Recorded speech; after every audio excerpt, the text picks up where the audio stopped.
Hello everyone, in this tutorial I discuss about advantage and disadvantage of corona.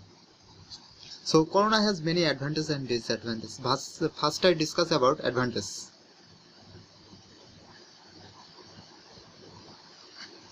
So what are the advantages of corona? Due to corona formation, the area surrounding the conductor becomes conducting and hence virtual diameter of the conductor is increased. For this reason, the increased diameter reduces the electrostatic stress between the conductors. And next one is the corona reduces the effect of transient produced by surge. After that, the disadvantage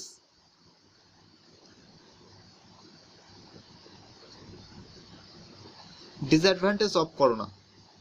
Corona is accompanied by a loss of energy, must remind it, and this affects the transmission efficiency of the line. Okay, must affect this loss of energy on transmission line. After that, ozone is produced. When corona is effect, then ozone is must produce and by corona and may cause corrosions of the conductor due to chemical actions. For producing ozone, must chemical action on effects on the corona.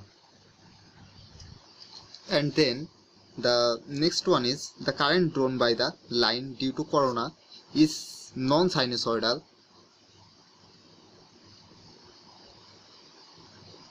and hence non-sinusoidal voltage drop occurs in the line.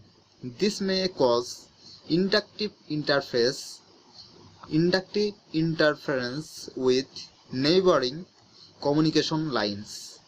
So that's are the advantage and disadvantage of corona. So thank you everyone. See you in next tutorial.